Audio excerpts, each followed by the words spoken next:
Welcome to The Truth in This Art. I am your host, Rob Lee, and I am excited to welcome my next guest, the editor-in-chief of Up magazine. They're an art journalist based in NYC who has a passion for travel, art, and literature, and who has written for several art publications, including Sold, Global Street Art, and Arte Fuse.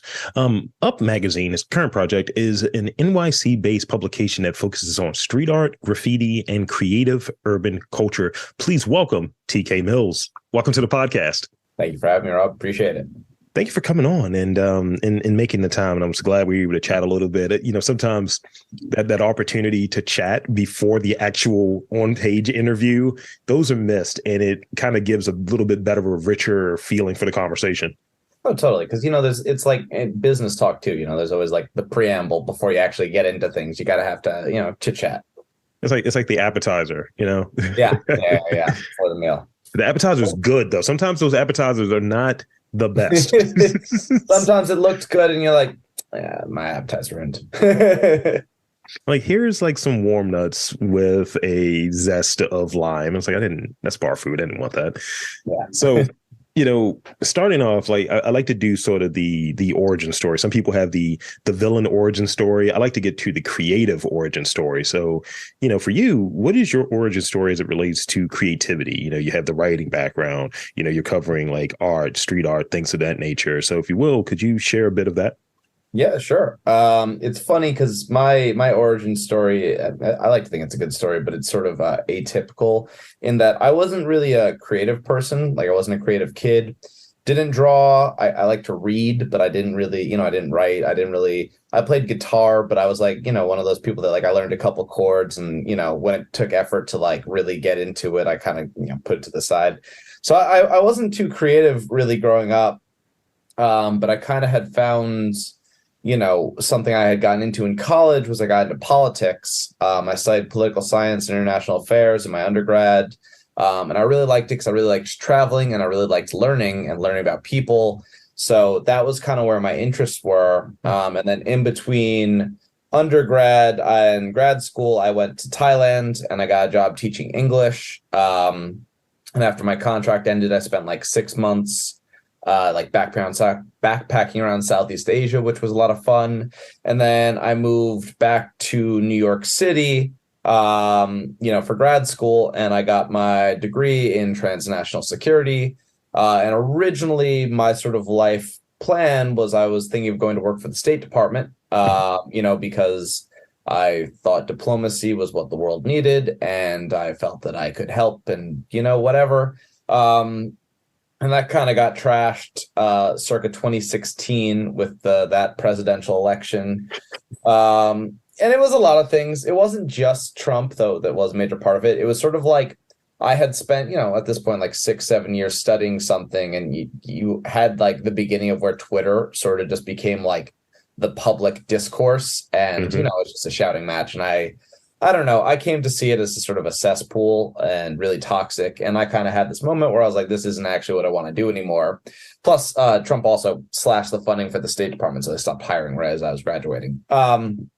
But so I had this moment in the beginning of 2017, right as the transition was happening from Obama to Trump, where Obama had opened up travel to Cuba. And Cuba is a place I've always admired. I've always wanted to go. One of my favorite writers is Hemingway, who has a lot of work kind of based around Cuba. So I'm like, I got to go. It's the only time I'm going to get a chance. I'm going to go.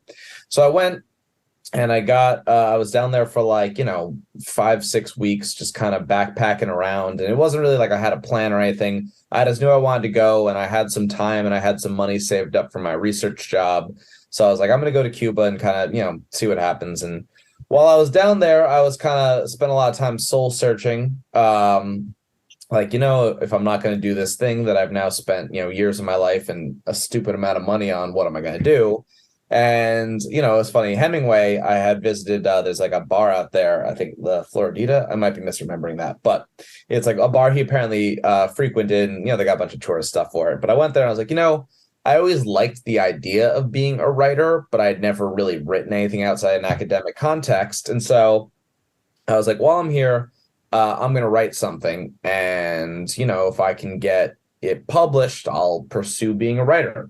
And so I ended up writing a couple stories, but the one that's sort of important for the context of Up is I wrote there's this one tag I saw all around Havana. It was 2 + 2 = 5, which I recognize as a reference to George Orwell's 1984, you know? And I kept seeing it, and it like really just like struck me in a way that I hadn't been hit by a piece before. And I was like, I gotta know the story behind this. And so that was kind of the thing.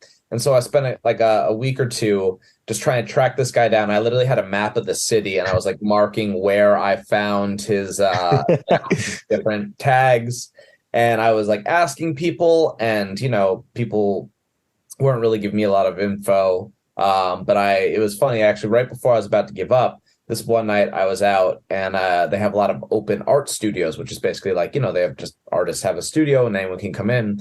And so I wander into this art studio, and in there I see the tag. I'm like, oh my God. So I go up to one of the artists. I'm like, do you know who does that? And they're like, oh, I'm not gonna, I guess I could say his name is Fabian. He's like, he's right over there. And I was like, oh shit. Okay. So then, I ran up to the guy, and I had actually been out drinking, so I was like a little drunk, and I was like, I found you. And this guy's giving me a look like, okay. But no, it ended up being cool. He was a really nice guy. I sat down with him. He like offered me a bite of his tuna sandwich. And it's funny because I speak, un poquito, and he didn't really speak that much English. So we kind of did it like half English, half Spanish.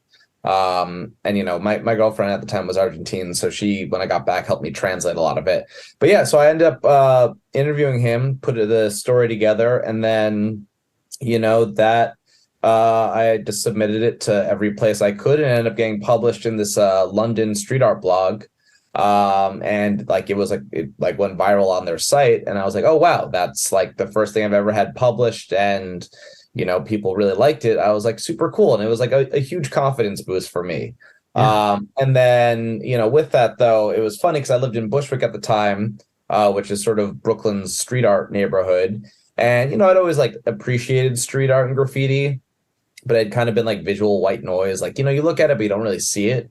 Yeah. And after that, I started to really see it. And I was like, maybe I can kind of do a little bit of art journalism. And so from there, I started, like just going to art shows and starting to get into the scene. And then I kept freelancing for a couple of years, and then eventually started Up. And so that's kind of the origin story in a nutshell. But yeah, so it was a fun time, and it was like one of those things that really helped propel me both in the creative sense, as well as in the sort of, sorry, my dog is like going crazy down the hall. And so, yeah, so sorry, it's just like, you hear the barking, it's maddening. Yeah, so that was kind of it. So that's kind of how I got into writing, as well as getting into art sort of at the same time. And so from there, I've made a lot of connections. I've been in, that was like 2017. So, at times still all sort of a blur, but sort of been around it for like 6-7 years now. Yeah. And it's been great. Thank you. See, here's the thing. It's like you're playing darts and you're just hitting different parts of the board. That's what you did with my questions right there. You knocked out like 3 or 4 of those questions right there. So shout out to you. But I did have this other one that relates. So in sort of taking that time, right, and kind of visiting a different place, change of scenery, and coming back with sort of new eyes, being in Cuba, coming back, and then seeing this sort of white noise as like, oh no, there's something there. Yeah, I had that recently, and I like New Orleans. Right. I like to go down there. I love New Orleans. I go down there for my birthday usually. And I hadn't been down there in a couple of years, pandemic and all. And I was like, I don't know about the South on the pandemic. I don't know about that. And going down there, I'm seeing things in a very different way through this sort of cultural and arts non-touristy lens. And I usually don't look at things touristy, but from that standpoint, I think we relate in that way of you go to a place, you see things from a different perspective. And then when you're kind of re-dipped and re-immersed in it that's around you, you see things in a much different way. And with your love of like traveling, is that a piece of it that you kind of insert regularly to kind of have these sort of respites and, travel and kind of like seeing and appreciating art, whether it be street art or otherwise, in a different way? Oh, totally. That has actually become a big part of my travel. I used to travel a lot more. A little something happened a year or two ago that kind of kept me closer to home. But no, yeah, I now whenever I go to a city, I always try and find like their neighborhood. And I find in almost every major city there is like a neighborhood or a block that's like kind of like where the murals are at. And Hmm. so I always love to go and check it out and try and, say hello to local artists. But yeah, well, even before getting into street art, one of the things I used to do when I would travel is, again, being a reader, I would always try and read books, either set or written by authors from the place I was traveling to. And that was always kind of like a fun way of kind of getting a certain lens to it. Yeah. But yeah, with street art in particular, what's interesting is it really is something super global. Yeah. And so it's cool because it's even like some artists I've met that now I know in other cities, and like I can come through and it's like, oh, you got a couch to crash on or whatever. Oh yeah. There was actually it didn't happen this year, but there had been an annual art festival down in Mexico, down in Acamal. Yeah. And Acamal is kind of like a smaller town. It's in between Cancun and Tulum, so people tend to just breeze by it. But it's really beautiful, and they got a great story. But yeah, it's funny because they had this international art festival, and they had a lot of artists from like the UK, a lot from Europe, some from South America, the artists from all over Mexico, and it's fun because then you like meet them, and then like yeah, like you'll be traveling somewhere, and you'll be like, oh, are you around? Or oh, hey, could you put me in the direction of some people I should talk to? And it's really cool because it is a very global community. And so I feel like even though I kind of shifted from travel being my first love to sort of street art being my first love, Yeah. they're still very interconnected. I dig that. And I've had two instances like recently to do a little travel, like when I'm doing these interviews. I'm Baltimore based, but I've been doing a series of interviews because I think place is important. So I'll go up there, I'll commute up there to Philly, do a couple of interviews, come back down, day trip. And I remember the first time I went up there for this sort of intentional series of interviews, I saw the work of a sort of a like you can't recognize they hide their identity. So this sort of anonymous contingent of artists that do the street art and called Ms. Icar, so racism spelled backwards. Oh, And interesting. I get off the train and I'm walking and I was like, that's Ms. Icar work. And I just took a picture of it and sent it. And I was like, I'm in your city. I see your work. And it was like a really cool moment. Or even when almost a year ago, actually it was last June, so a couple months from now, but I was in Nashville. And I was just going to a coffee shop because I'm always looking for pretentious coffee. And it's next to sort of this art space. I think it was a gallery. I wasn't quite sure because it was a little obscured, but I saw one of the images there and it was from an artist that I interviewed that's DC based. And I recognized their work immediately. Yeah, that's always a cool moment. Yeah. So being able to sort of travel, and I haven't done internationally, but you definitely have sold me on Cuba because I want to go. I mean, I like a medianoche, the whole thing. Let's just make it thing. Let's make it happen.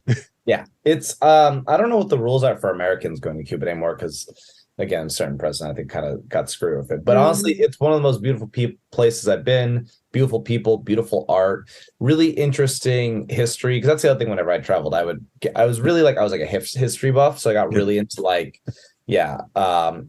that's a whole tangent, but yeah, it's definitely worth a visit. This is the first and maybe first of the sort of punish questions. So what's up with Up?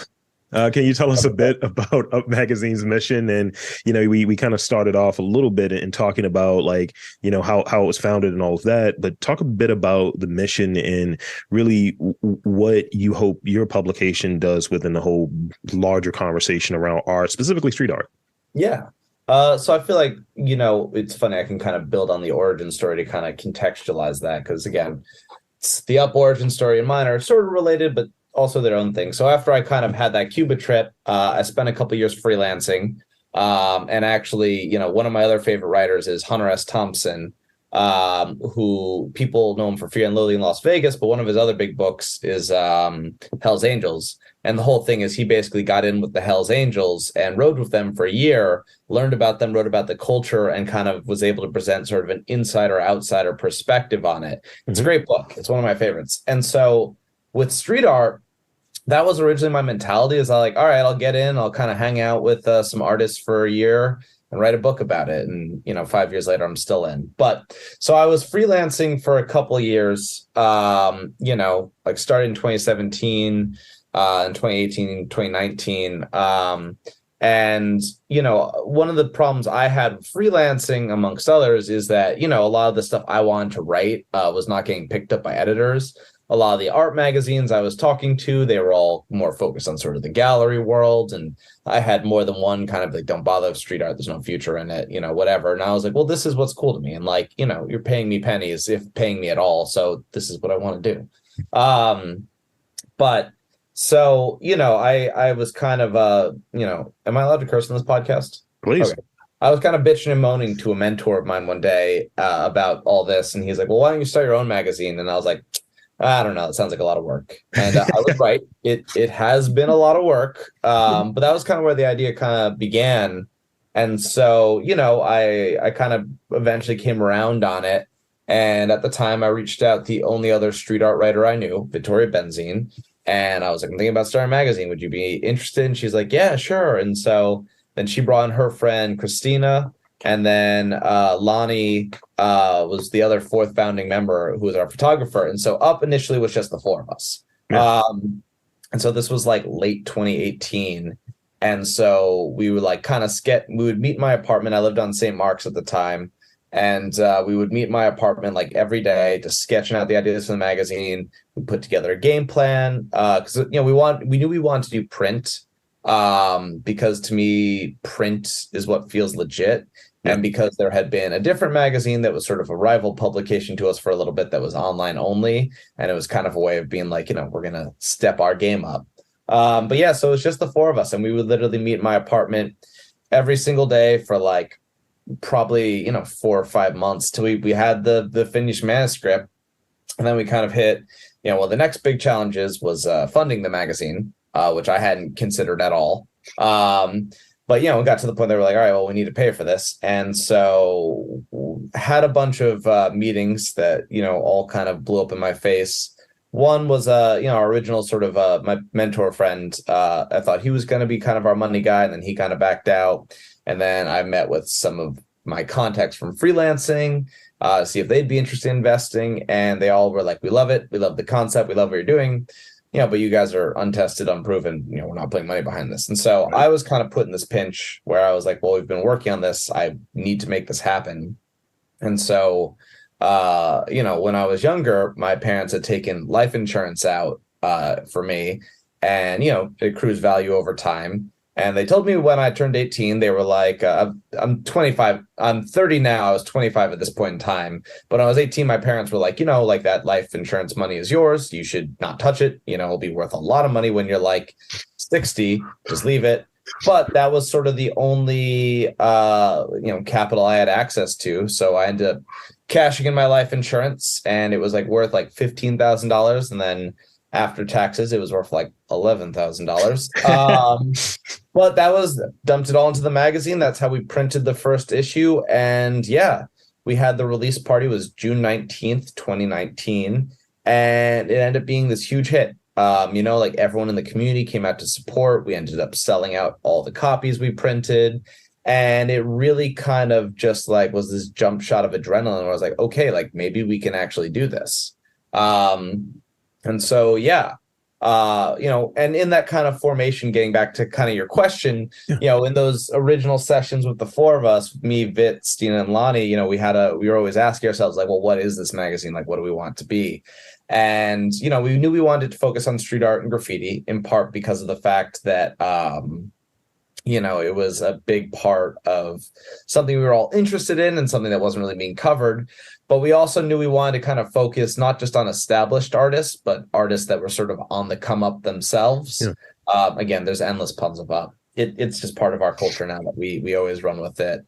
But yeah, so we knew we wanted to focus on it because there's like a lot of other art magazines, like say Juxtapose, that would cover street art, but when they did, it was like Shepard Fairey or Banksy, and both incredibly talented artists, but they don't need the press. You know what I mean? Right. So we wanted to make sure that we kind of focused on people who were still, establishing themselves. We actually had written a manifesto at one point that was kind of diving into all this. And, after iterations of editing, we eventually came down to sort of our little tagline, which I don't have memorized, so I'm going to pull it up. Please. But our mission is to provide the art community with nuanced, provocative, and critical writing that navigates the questions of our generation. We pride ourselves on serving our readers high-quality articles that investigate, inform, and entertain. Like good art, Up Magazine is made to make you think and make you feel. And so we do really stick true to that mission, though. And part of that, too, is like we tend to go, especially with our print, we go really in depth with stories. Because, we were a team of writers, really, more than anything. We weren't necessarily artists. We were writers, and this is our subject matter that we want to write about. And so, we wanted to kind of take it seriously and really build out on it. But yeah, I mean, over time, we stayed true to that kind of core sentiment, but we've really grown in sort of the different ways that manifests. Yeah. We now have a website, upmag.com. We have a yearly print. We had started originally, we wanted to do quarterly, and then the pandemic kind of, pushed that back. So now we've shifted sort of to, doing at least once a year. And this year we're aiming to get 2 print issues out. But we also do a lot of events. We are soon to launch sort of the business sub-brand Up Creative Consulting. It's just sort of a way to sort of finance the magazine because as it turns out, print magazine is very expensive. But yeah, we've really grown, but we do try and stay true to sort of that community ethos and, staying tapped into obviously what's happening here with us in New York, but we've really tried to grow to other cities too. We've got some people out in LA. We've got some people over in London. We've got a handful of people scattered around the globe in other places. Not Baltimore, at least not yet. But noble podcaster here in front of you. Yes, sir. I think there's a lot we can build on there. But yeah, so that's Up's mission. I hope that answered the question. Sorry, I was a little rambly. No, it absolutely did. And I think that there is sort of this sort of connective thing. And one of the things that stuck out is, having sort of this mission of, there are people who do really great work, but they don't necessarily need the press. They don't need that they don't need that other blog or that other article about them, but maybe touching on someone who's emerging or someone that's about to pop on the scene or what have you. That's kind of what I do with the podcast. And when folks ask me, like, how do you pick your guests? And I've really been on this wave recently of, if it catches my attention, it's a reason it caught my attention. And it's that. Yeah. No, I hear that. Totally. So, speak on like so I remember I had an interview with a street artist here who was giving me a very, very, very wild story about the legality of street art. So I want to talk about that a little bit, like in covering street art in your publication. And street art kind of being in this weird area of maybe dark gray. Yeah. So talk about that a little bit. Like, what sort of considerations are made, and just what are your thoughts around sort of the legality around it, or the legality around it? Yeah. So I guess I'll start by kind of giving a little context. So a lot of people tend to use street art as sort of like the broad-based term that all the art that's in the streets, which a lot of people do. I mean, it's one of those things that how you choose to define something will be part of it. But I do want to make a distinction that there's sort of a difference between street art and graffiti. And the way I like to compare it to people is, they're like family, but they're like cousins. They're related, but they're different. And with Up, we cover both. We tend to be a little bit more street art heavy, but we do some graph. Like the talk I was doing earlier today was with a bunch of graph guys. And, the distinction there is like street art tends to be a little bit more middle class, a little bit more polished, a little bit more domesticated, versus graph is, a lot more raw, a little bit more, really from the streets and sort of that sense. And, it's funny, too, because it's also, I think with that, there's like different approaches. Street art is a lot of focus on the visual art versus graffiti. Especially like tagging and bombing, it's almost more of a sport than an art necessarily. And I think a lot of people don't get that. But to the legality, street art kind of blurs that line because there's commission murals, there's businesses that pay for stuff. There's, cities sometimes that have funding that goes to pay for murals. There's, also wheat pasting, which is a form of street art where basically you have glue and you slap it up, and that's illegal, but it's also illegal with sort of like, it's again gray, because you see, especially in New York, you go all those construction scaffolding, post no bills, all those ad companies are wheat pasting, and that's illegal too. Right. But it's not like they're getting fined. You know what I mean? And then there's sort of graph, which is like, especially in the eyes of a lot of graffiti writers, they won't consider it graph unless it is legal. Where like doing it outside the bounds of the law is the point in and of itself. Right. To me, I have love for it all. I actually feel like, especially lately, I've been drawn almost more to the graph side of things, just because I find it really interesting. And a lot of people tend to write off graph as like, oh, it's just vandalism. And it's like, I'd be lying if saying a lot of it isn't vandalism. You know what I mean? But it has its place. And it's like, a lot of people don't realize there are sort of unwritten rules of it too, like amongst graph writers, even like there's certain code of conduct, like, you don't tag churches. You don't go after people's homes. You notice a lot of the graphics tends to be on like either abandoned buildings or like warehouses that it's like, it's not like it was going to be anything otherwise. Right. But as to sort of the legality of it, like, we cover everything. I mean, as a journalistic publication, we had to sort of at times sort of skirt things just so we didn't get artists in trouble. And so one of our sort of policies is, unless the artist says otherwise, we tend to refer to them by their art name, which oftentimes is also their Instagram handle these days. But yeah, it's interesting because like there is that sort of graph versus street art distinction. And I think that's, as some people use the umbrella term urban art, which, works. It's just like street art, I think, is like a little catchier, which is why everyone calls it street art. But there's levels to it. There's stickers. That's street art. It's also still illegal. And I actually do know a couple people who unfortunately did get arrested for putting up stickers, which to me is like the silliest thing. But that is a cotton candy crime. What are we doing? I love that term, cotton candy crime. I might actually please do that. Yeah, that's great. Yeah, exactly. You know what I mean? And so, in terms of our coverage, we kind of try and keep a mentality of like, artists first. Like we'll kind of defer to them for certain preferences. There was one artist I interviewed who was a graph writer, and they were super, super big on the anonymous thing because they happen to not only be doing illegal graph, but also happen to be here legally. And so sort of the interview for them, I really made an effort to like include as many vagaries to their identity as I could. And like even, I had mentioned Fabian. At first, I was kind of hesitant because when I first interviewed him, he wasn't really out with his name. But these days, he's become like a superstar in Cuba. So, he's had press written about him. I feel like it's not as big of a deal. But yeah, I think kind of to the question of it, I think a lot of people are like, well, it's illegal. I don't think the legality, at least of street art broadly shapes it. I think a lot of people don't realize that there are sort of rules. And, there's also a lot of internal conflicts for that as well. There's graph writers who go over murals, but I think a big sort of common thread between both street art and graffiti is respect and what qualifies earning respect and how you show respect to your fellow artists. I dig that. Thank you. Yeah. So let's see. I got two more real questions. One is this one. So how do you see sort of because there's been a lot of talk about it, and I'll put context to it before I really get to the question. There's been a lot of talk about sort of the digital component. I find a lot of things are kind of best when they're analog. I mean, you have to use both. Like I run a print magazine. I get it. So I still write down my questions sometimes in a notepad. Yeah. Because I want to see what the thinking was that's underneath it versus just this polished, sort of refined, oh, this is the final question. And I ran it through these filters and spell checked it. I like to keep the errors in there.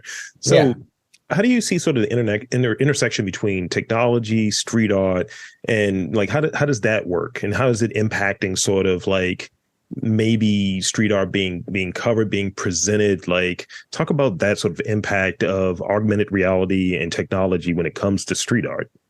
Yeah, so like anything, there's layers to it. There's some artists who like incorporate QR codes into their mural. Yeah. There's actually some artists I've seen that like hand painted QR code, which to me is just like technically super impressive. Right. And they'll link it to either some AR or they'll link it to their website.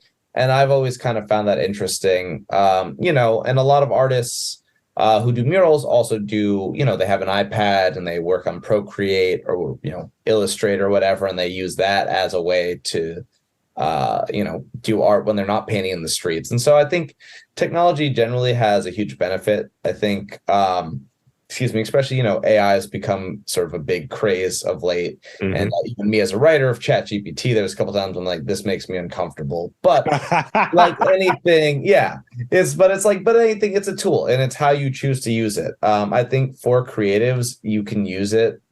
I know artists sometimes that use, what's the big one? I'm blanking on the name of it, but one of the AI generators, and they'll use it to build references for their own work, Sure. And they'll use it. I think I feel bad for certain digital artists where it's like it sort of has devalued their art because it's like, oh, you spent 2 days working on this and now this computer can generate in half a second. Mm-hmm. And I think there are certain scary implications for the commercial aspect where a lot of artists who sort of did commissions or worked off that, now there is a cheaper alternative that's never gonna and I think that kind of is scary. But again, it's like I don't think that's the technology's fault itself. It's sort of the ways in which capitalism tends to warp things and not always for the best. But I think that, yeah, like anything, it's a tool, and it's how you choose to use it. Like my girlfriend, she started as someone who did a lot of her stuff on her iPad. And then it kind of, as she got more confident, she started doing more murals and stuff. And, she'll do a mock-up reference and then paint it, or, what I mean? And so it's kind of how you choose to use it. And I've been to like certain technology art shows where there's a lot of augmented work or VR. And I think it's cool. I think there's something to it. I do think the problem I have with it at times is sometimes people focus too much on the technology that they don't focus on the art.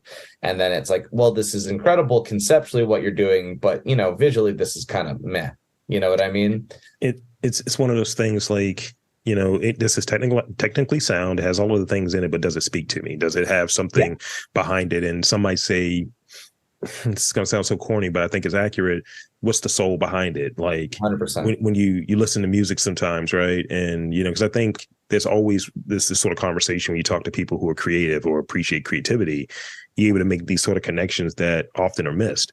And I think, I just remember it was one year I was looking at, and I was like, when was I listening to and on a pulse of like new releases when it comes to music and things of that nature?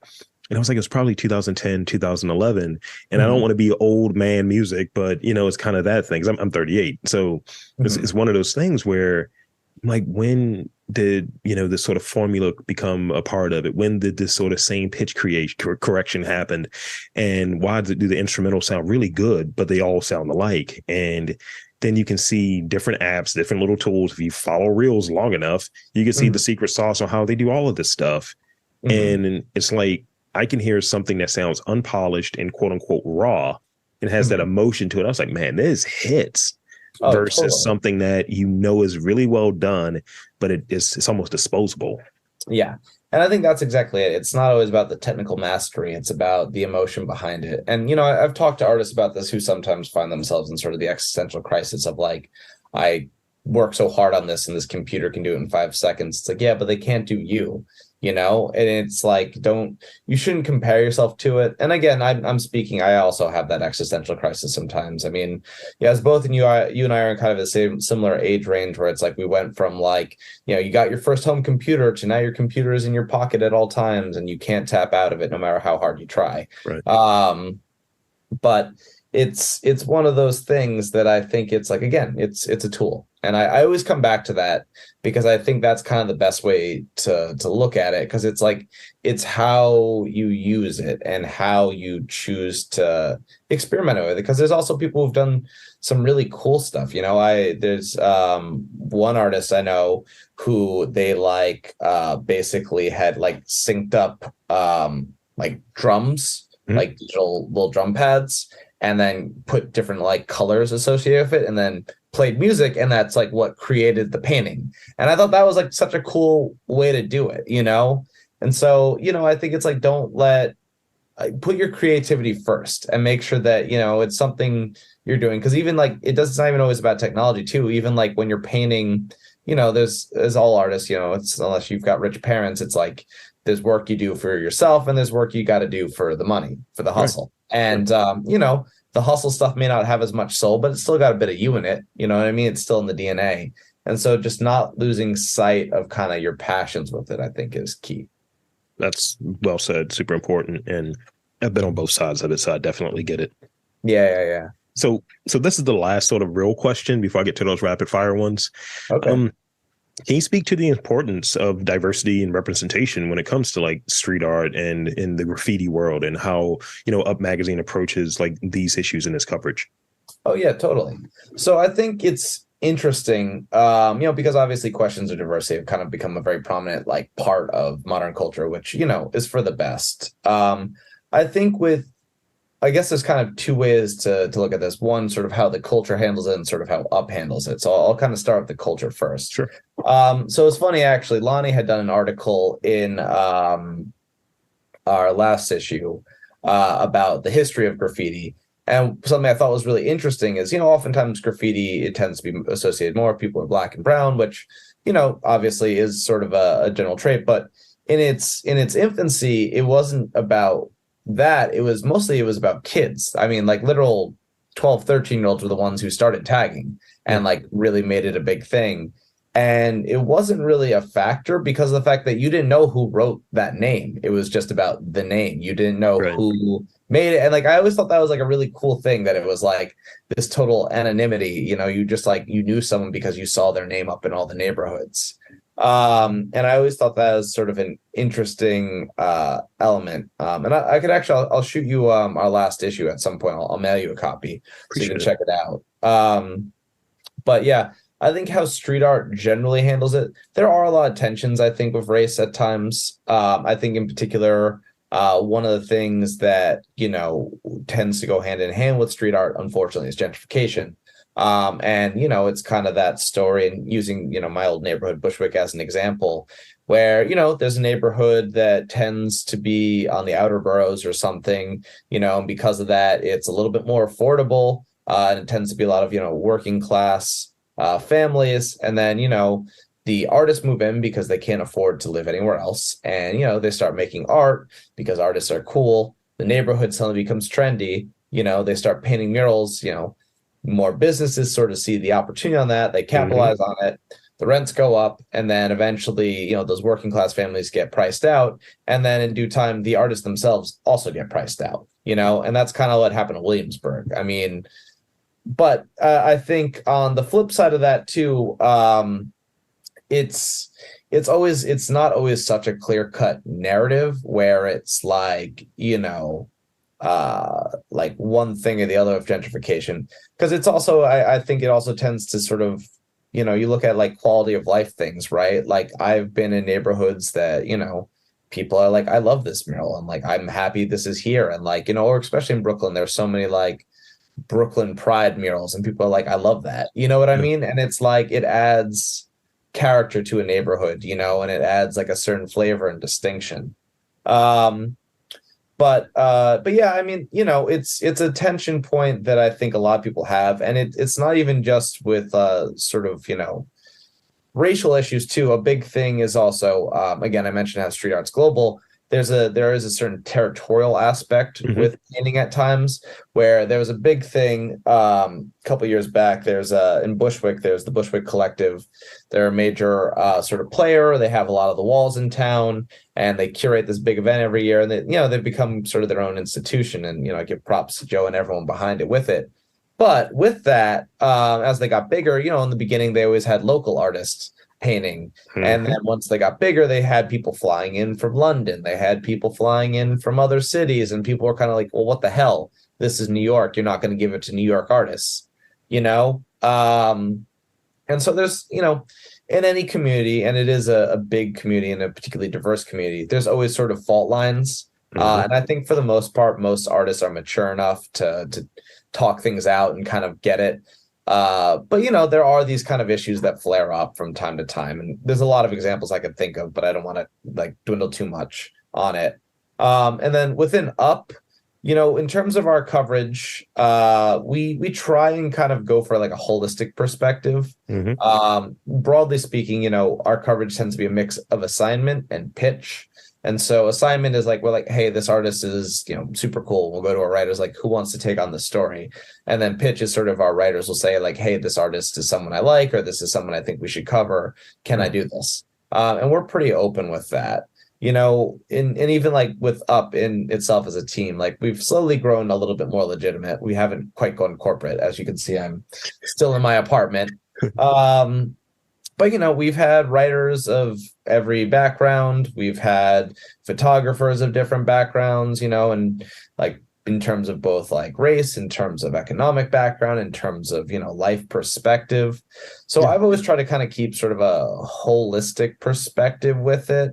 Obviously, I am a straight white man, and there are times I've kind of caught flack for that, and I try and just own it. Like, I am who I am, and I'm not trying to push on anyone, any kind of thing. But like, yeah, it's interesting because I feel like a lot of times, again, it almost, I think to me, when people go after graffiti and they're almost like, oh, well, it's a black art. And it's like, in a sense, yes, it does come a lot of times from marginalized communities, but it's also like, it's sort of oversimplifying a really complex form, because it's like there are some incredibly talented Puerto Rican artists. There are artists of like 1,000 different backgrounds who have contributed to it. Yeah. And I think, broadly speaking, people, and this is just, the way the world is in general, people like simple narratives, and the world isn't simple. Life isn't simple. I try and kind of keep a perspective of, treat people as you want to be treated, and, be open to new things and, new experiences. And yeah, I find that kind of perspective has brought us a wide range of talent of various backgrounds. And so, in my mind, it's like, it's worked for us so far. So kind of sticking with it. But yeah. I dig that. And thank you. And I think that there is a sort of, kinship and alignment, and it's funny because, some of the DMs, because people like to be private with their sort of criticism of who you might cover and who you might not. And, and I get it sometimes where it's like, oh, well, see, I thought this was a Black podcast. It's like, no, it's a arts and culture podcast. And and it's like, I'm a Black straight man, the whole thing or what have you, but I was like, I have a diverse set of interests, and I want to have people that I think that move this thing along. And in addition, it's no sense, like if I do a pitch, like I shout a pitch out there to you, would you want to be on this podcast? You can say yes or no. And it's weird that there's a lack of sort of consideration as to who may say no, who may not get back to you, who may stand you up, because that happens a nice chunk of the time. It does happen. I know all too well. Yeah. But exactly. I think it's just a part of it too is, you and I are both sort of in an interesting, like we're kind of similar that we're both creative platforms. And, I think people oftentimes look at platforms and I think there's certain responsibilities with it, which there are, and you do need to be open to considerations, but people also, I think, forget the like genuine logistics of things at times. Like I had this isn't necessarily related to race, but it is kind of on the note of getting mean DMs. There was an artist I had met at Art Basel a couple years back, and he's a poet, and he does like street poetry. It's not necessarily my thing, but again, Up's not just my taste. We try and cover everything. And we met at this dinner party or whatever, and he's like, oh, I'd love to be in your magazine. And I was like, yeah, man, like things are a little busy right now, but I'll hit you up in a couple months when we kind of get things figured out and we can work something out. So fast forward a couple months later, and I DM him because I was like, oh, we're looking to do an article on like street poetry, be interested. Doesn't respond. I'm like, oh, well, he's not into it. And then the next day he posts his Instagram story putting us on blast, and it's like, they tried to cancel me. And now that I'm popular, they just want to be part of my shine, but I can't give it. And it's like this whole thing. I'm like, dude, like, what the fuck, man? It wasn't like, it wasn't even like a no. It was like, Not I'm right now. busy right now. Yeah, exactly. You know what I mean? And I think it's just, I don't know. To me, I think a lot of the people that you do those mean DMs and stuff like that, it's stemming from their own insecurity. Mhm. And you can't help someone with that. That's a you problem you got to sort out. You know what I mean? And I feel like I try and be, very on the level of people, like, all right, it's like, or even like today I did like this talk for a friend, and I was kind of like, I got a podcast tonight, man. I can't stick around long. And he was like, no, please, please. And I was like, all right, I'll do it, but and that's because he's a friend, and we, like, again, there's a lot of mutual support in the community, and the graph guys in particular, they're very like, I feel like the community is even tighter knit than street art in some ways. And so I think to them it meant a lot that I kind of made the effort to come out and was like, all right, for you guys, you've helped me out in the past. It's Optimo, by the way, Optimo NYC, super talented artist. He gets up like no other. But yeah, so like it's that. like, yeah. And so, that's where the name Up comes from, by the way. A big part of the culture is getting up, which is to paint. And so that's where we got the name from, but yeah, and it's like people, especially as we've gotten and we've grown, and we've started to get kind of a real following, and starting to kind of become more than just sort of a local little, hey, we're covering stuff. Like, you get a lot of hate, and they always say that that's kind of a sign of success, but it does still bother me at times when someone just like is talking shit to talk shit. And I've had artists where I've had disagreements, and I've seen them at a show be like, hey man, like, let's go have a cigarette, let's talk through it face to face. And I've been able to kind of resolve problems that way, and it's sometimes not always something we're going to agree on, but we can at least kind of have that communication. But I do think the internet has made it really easy for people to kind of throw rocks and hide behind the Twitter or whatever. You know what I mean? That's the thing that I encounter on occasion, and I'll see these same folks, same circles, and it's almost like, oh, why are you here now? That's almost the energy that's there. And like, you won't get the context because I'm sitting down, but I'm 6'4". I'm like a large dude. So it's just like, so when people see me, they're like, oh, that's Rob. And then it's this sort of weird shift. And I'd rather just have the conversation, sort out whatever it is, because there's a lot of different moving parts. Email can be missed. A conversation you may feel went really well, and you post it, and they may feel, oh, well, someone listened, they didn't like what I had to say, so I'm blaming you for it, or what have you. And I can't account for that. But I think having the conversation is very important, because, and I think this was the thing I was trying to get to earlier, we don't really do nuance here. You know what I mean? That's the way that culture is structured. But so I want to thank you for all of your insights. This has been like just really cool and really dope. And what I want to do real quick is go into these rapid fire questions. I got 4 of them for you. Brevity is key here as we wrap up. What is your favorite color? I would say indigo. Nice. What's the last book you read? I read, actually, I was trying to do my research. I read the magazine. It's this basically a collection of different articles about making magazines. I felt like I needed to kind of brush up on some of my basics. So it's always good to tap back in. Yeah. Coffee or tea? So was a coffee man for a long time. Started getting bad acid reflux, so now I try and tee it up. But I, a little bit of both. Usually I'm like coffee in the morning, tea in the afternoon. All right, your boy might have a signature coffee coming out soon. I had to send you a bag. That's very nice. Like, I'm a whore for press. Lastly, what is your favorite type of cuisine? It's hard to narrow it down to one, but I'd put top 3 as like Japanese, Mexican, and Thai. But Thai I would maybe put at the top, because as I mentioned, I was living in Thailand for a while, and I just got exposed to it. And it's funny because I used to be, when I was younger, I don't want to say closed-minded as much as it was just like I was just a dumb suburban teenager, and so I wasn't really exposed to a lot of things. And then traveling opened me up. And when I found Thai food, I was like, wow, this is like really fucking good. I'm here for it. Yeah. That's pretty much it. I want to thank you for coming on and invite and encourage you to tell the fine folks where they can check you out. Up Magazine, all of that good stuff, social media. The floor is yours. Cool. Well, thank you, Rob. I really appreciate the invite.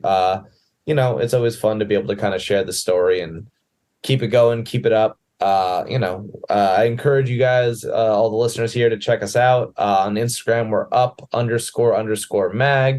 Our website is upmag.com. That's really it. I don't love social media, so I try and keep it to one, keep my sanity. But yeah, thank you again. I really appreciate the time. I appreciate the thoughtful questions. I hope I was able to articulate without too much rambling. Sometimes I just kind of shoot from the hip, and I start talking, and I just kind of have to follow where I'm going. But I appreciate it. I appreciate the time. And well, there you have it, folks. I want to again thank TK Mills from Up Magazine for coming on and telling us what's up when it comes to street art, graffiti, and creative urban culture. And I'm Rob Lee, saying that there's art, culture in and around your community. You just have to look for it.